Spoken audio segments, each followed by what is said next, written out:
Break के बाद एक बार फिर से आपका स्वागत है। आपके साथ मैं हूं रोशनी सिंह। देखिए, मध्य पूर्व में बढ़ता तनाव एक बार फिर पूरी दुनिया की चिंता बढ़ा रहा है। खाड़ी क्षेत्र में जारी टकराव ने एक ऐसा माहौल बना दिया जहां किसी भी छोटी घटना की बड़ी संघर्ष में बदलने की आशंका जताई जा रही है। जिस प्रकार से हमले हो रहे हैं, ईरान और उसके विरोधी देशों के बीच बढ़ती तनातनी ने वैश्विक कूटनीति को भी चुनौती के सामने खड़ा कर दिया है। अब सवाल उठ रहा है कि क्या खाड़ी का ये संघर्ष किसी बड़े अंतरराष्ट्रीय युद्ध का कारण बन सकता है। ईरान देखिए लंबे समय से पश्चिमी देशों के निशाने पर रहा है और उसके परमाणु कार्यक्रम, क्षेत्रीय प्रभाव और सैन्य गतिविधियों को लेकर विवाद जारी है।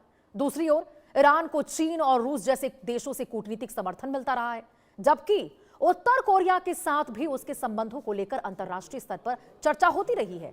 अगर क्षेत्रीय तनाव और बढ़ता है तो इसका असर सिर्फ मध्य पूर्व तक सीमित नहीं रहेगा, बल्कि वैश्विक राजनीति, ऊर्जा बाजार और सुरक्षा व्यवस्था पर भी पड़ सकता है साफ तौर पर। और देखिए, विशेषज्ञों का मानना है कि बड़े देशों की सीधी भागीदारी किसी भी संघर्ष को खतरनाक दिशा में ले जा सकती है यदि बड़े देश शामिल होते हैं तो।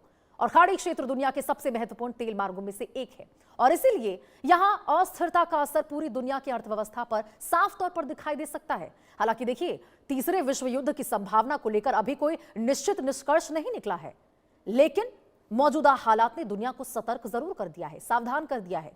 कूटनीतिक प्रयासों, बातचीत और तनाव कम करने के कदमों की जरूरत पड़ने से ज्यादा बढ़ गई है। सवाल यही है कि क्या खाड़ी में सुलग रही ये आग समय रहते बुझ पाएगी या फिर कोई छोटी चिंगारी बड़े वैश्विक संकट को जन्म देगी। क्योंकि जिस तरह से ये छोटे छोटे हमले हो रहे हैं, कहीं ना कहीं देखिए अब शांति समझौता होने के बाद भी फिर से अटैक करना एक दूसरे के ऊपर, यह बड़े सवाल खड़ा करता हुआ नजर आ रहा है कि क्या यहां पर ये छोटे छोटे चिंगारी कोई बड़े संकट, वैश्विक संकट को जन्म देगी। क्या वर्ल्ड वार की 3 की शुरुआत यहां पर इसको माना जाए।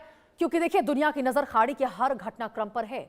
चीन, रूस से ईरान को जो कूटनीतिक समर्थन मिल रहा है, इस पर भी निगाहें टिकी हुई है। उत्तर कोरिया के साथ भी ईरान के रिश्तों पर चर्चा चल रही है। और सोचिए, यह भयावह स्थिति इसलिए हो जाती है क्योंकि यहां पर स्थितियां बिगड़ती नजर आ रही है। मेजर जनरल अनुज माथुर जी, रिटायर्ड जनरल अनुज माथुर जी हमारे साथ जुड़ चुके हैं, रक्षा विशेषज्ञ हैं। बहुत बहुत स्वागत है अनुज जी आपका इस खास बातचीत में जुड़ने के लिए। क्या बोलेंगे अनुज जी, ये जो थर्ड वर्ल्ड वार को लेकर बातें चल रही है, जल्दबाजी होगी कहना, या फिर ये जो छोटे छोटे परिणाम हमको देखने को मिल रहा है, अटैक्स जो देखने को मिल रहे हैं, ये संकेत ही यही कर रहे हैं कि भाई आगे चल के तो कोई बहुत बड़ा महाविनाश होने वाला है, कोई बहुत बड़ा महायुद्ध होने वाला है।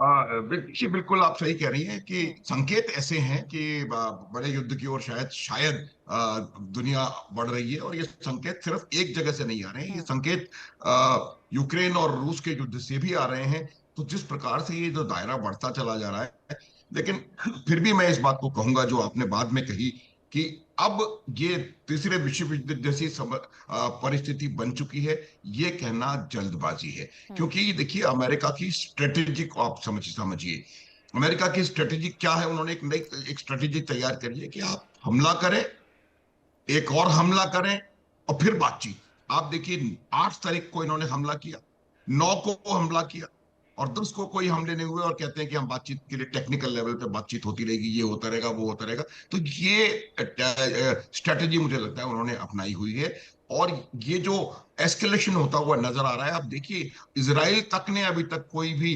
स्टेटमेंट भी नहीं दिया है और उन्होंने कोई भी हम लोग को आगे बढ़ाने की भी कोशिश नहीं करी है। तो लेकिन अनुज जी, यहाँ पर भले इजराइल ने कोई स्टेटमेंट इसको लेकर दिया ना हो, लेकिन कान तो कहीं ना कहीं अमेरिकी राष्ट्रपति डोनाल्ड ट्रंप के बढ़ते हुए नजर आ रहे हैं। और अभी जो बातचीत हुई है, मुझे लगता है कि क्या बातचीत रही होगी। पहले बार में तो उन्होंने लताड़ लगाई थी ट्रंप ने, अब जो बातचीत हुई, अब जब खुद ही ट्रंप ही आक्रामक रवैया अपनाते हुए नजर आ रहे, तो इजराइल के मौके को गवाएगा क्या। इजराइल तो और सोचेगा कि हाँ भाई, आपकी जान को तो इतना खतरा है कि कल को आपको मार ही डालेंगे वो लोग, इससे पहले हम पर हमला करें, आप ही अटैक कर दो, उस पर तबाह कर दो पूरी तरह से। बिल्कुल बिल्कुल यही कहा है इजराइल ने, अमेरिका को यही कहा है। जो ट्रंप के पास इनपुट है कि उनकी जान को खतरा है, वो इनपुट मोसाद से आया है और ये बिल्कुल क्लियर है कि इजराइल उनको बार बार ये बताने की कोशिश कर रहा है कि अमेरिका के ऊपर खतरा है, अमेरिका के राष्ट्रपति पर खतरा है, अमेरिका की हायरार्की पे खतरा है, ताकि ये युद्ध लगातार चलता रहे।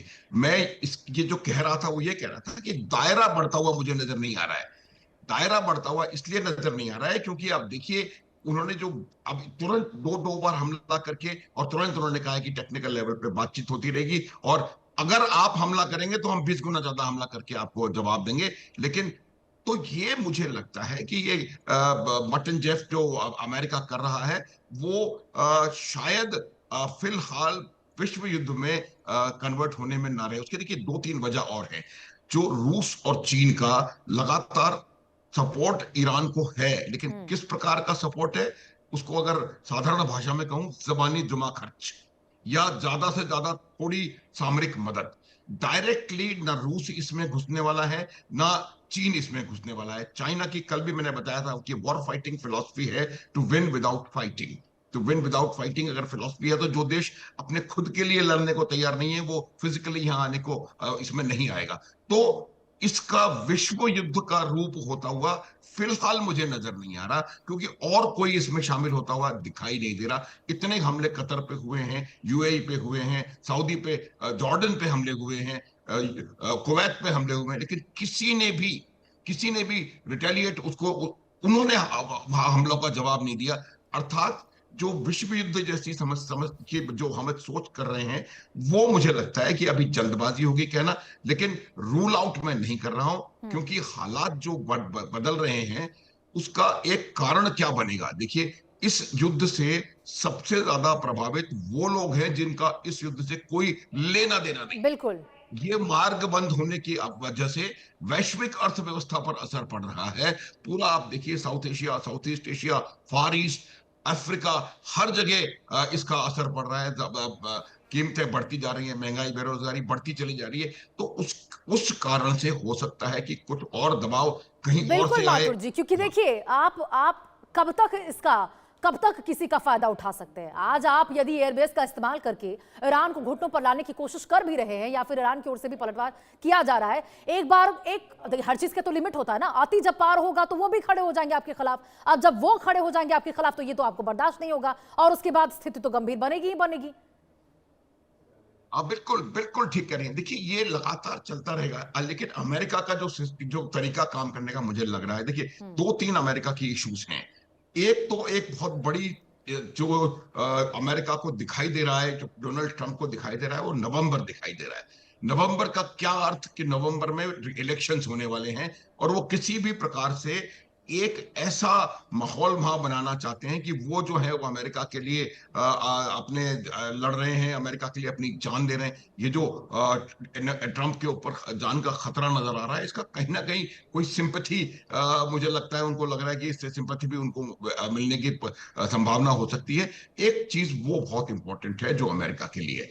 दूसरी चीज है अमेरिका के ऊपर इसराइल का, और इसराइल की जो जूश लॉबी अमेरिका में है, इसराइल की नहीं कहूंगा, जो जूश लॉबी अमेरिका में है, जो कि उनकी उनकी अर्थव्यवस्था पर बहुत बड़ा कंट्रोल रखती है, उसका दबाव लगातार उनके ऊपर है।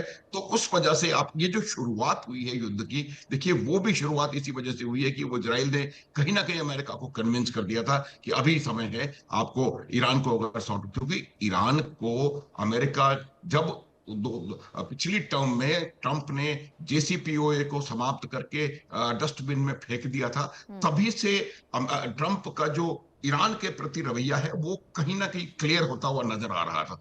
तो इसको ट्रंप ने भी एक एक ऐसी अपॉर्चुनिटी की तरह देखा, और इजराइल तो लगातार चाह रहा है कि किसी भी प्रकार से ईरान को बर्बाद किया जा सके। क्योंकि देखिए, इजराइल का एक यूनिपॉइंट एजेंडा है, और यूनिपॉइंट एजेंडा है to remove Iran as a threat, क्योंकि ईरान को इजराइल एग्जिस्टेंशियल थ्रेट समझता है। और यही वजह है कि वो लगातार इस बात पे इंसिस्ट कर रहा है कि लॉन्ग रेंज मिसाइल्स और परमाणु अस्त्र हाँ। और जो प्रॉक्सीज हैं, इन तीनों को का सॉर्ट आउट करना लेकिन बहुत माथुर ज्यादा जी, जरूरी वही है। वही बात है। देखिए यहाँ पर ना बहुत विरोधाभास ये लगता है, एकदम आयरनी लगता है डोनाल्ड ट्रंप की शब्दों में, उनकी बातों में। एक और तो आप कहते हैं कि मेरी जान को खतरा है, हिट लिस्ट में मैं सबसे ऊपर हूं ईरान के, और दूसरी ओर आप काउंटर अटैक भी करते हैं। मतलब यदि आपको डरा सहमा है तो वो यहाँ पे युद्ध की शुरुआत थोड़ी करेगा, काउंटर अटैक्स इतना ज्यादा थोड़ी करेगा, या फिर जहां तहां मन करेगा हमले कर दे कि आके भाई आ। ये तो फिर वही बात हो गई ना, आओ बैल मुझे मारो वाला। हाँ, देखिए, मैं जो थोड़ी देर पहले बता रहा था आपको कि हाँ। संभावना इस बात की है कि वो अपने ऊपर खतरे को एक प्रकार से भुनाने का प्रयास भी कर सकते हैं। हाँ। आप जो इलेक्शन की बात कर रहे हैं, वो सिंपैथी गेन करने की बात हो रही है। आज आप देखिए कि ट्रंप की अप्रूवल रेटिंग, मुझे लगता है इतिहास में सबसे ज्यादा लो ट्रंप की अप्रूवल रेटिंग आज की तारीख में है अमेरिका में। तो इससे उनको लग रहा है कि पूरी संभावना है, लेकिन उनका जो काम करने का तरीका देखिए, जो स्ट्रेटेजी है, मेरे हिसाब से बिल्कुल क्लियर है कि हमला करो, दबाव बनाओ, और फिर बातचीत का शगुफा छोड़ दो। फिर हमला करो, फिर दबाव बनाओ, फिर उनका बहुत सारा नुकसान कर दो, और फिर बातचीत का करो। अभी तक देखिए, एक चीज आपने नोटिस करी होगी, ईरान के जद में ईरान की हर छोटी बड़ी मिसाइल की अब रेंज में बहादुर जी, ये जो अमेरिका। स्ट्रैटेजी की आप बात करें, मुझे तो डोनाल्ड ट्रंप की देखिए चीजों में कोई स्ट्रैटेजी नजर नहीं आती है। इतना बड़ा सुपर पावर, इतने बड़े नेता, सब कुछ, क्या क्या कमी डोनाल्ड ट्रंप के पास? कोई स्ट्रैटेजी के तहत वो काम करते हैं क्या? कल को उन्होंने बोला था कि मैं अटैक करूंगा, दूसरे बार वो ब्लफ साबित होता है और उसके कारण मार्केट में अफरा तफरी जो फ्लक्चुएशन है वो देखने को मिल रही है। कोई फर्क नहीं पड़ रहा है, जब जैसा मन कर रहा तब तैसा कर रहे हैं। देखिए, जो सन की टाइप बिल्कुल मार्केट में, बिहेवियर कह सकते हैं इसको माथुर जी। हाँ बिल्कुल, मार्केट में जो अफरा तफरी दिखाई दे रही है वो इंजीनियर्ड है, डिजाइंड है। हम्म। ये ट्रंप, मुझे ये लगता है, अक्सर ये बात लगती है कि वो ऐसा कोई स्टेटमेंट या कोई ऐसा एक्ट कर देते हैं कुछ हफ्ते के कुछ दिनों में, जिससे डायरेक्ट इंपैक्ट होता है मार्केट के ऊपर। मार्केट गिरता है, उनके लोग, इन्वेस्टर्स, उनके जो लोग, अड़ोस पड़ोस के जो लोग हैं जिनको कि इसके बारे में पता होता है, वो उसमें इन्वेस्ट करते हैं। ये एक, मुझे लगता है, बहुत बड़ी ये ना, मैं जो स्ट्रेटेजी की बात करता हूं, ये एक बहुत बड़ी रणनीति है, योजना बना करके ट्रंप पे काम कर रहे हैं। उनकी बातों से अक्सर ऐसा लगता है कि वो इनकॉन्ग्रेंट है और कोई समझ में नहीं आ रही है। अब कभी कुछ कहते हैं, कभी कुछ कहते हैं, कभी कुछ कहते हैं, लेकिन मुझे बिल्कुल लगता है माथुर जी, कहीं ना और ये कहीं। जो कभी कुछ कहते हैं कभी कुछ कहते हैं, आपने जो बात कही है, इससे बस यही बात है कि भाई सुपर पावर की आपकी जो छवि थी वो तो गिर चुकी है। अपने नाम को, अपने देश के नाम को, सब कुछ आपने गिरा दिया है, और इसके अलावा कुछ भी हासिल होता हुआ ट्रंप को तो नजर नहीं आ रहा है हम लोग। बहुत बहुत शुक्रिया माथुर जी आपका इस विशेष बातचीत में जुड़ने के लिए, बहुत शुक्रिया। आगे बढ़ते हैं खबरों में। आपको तेलंगाना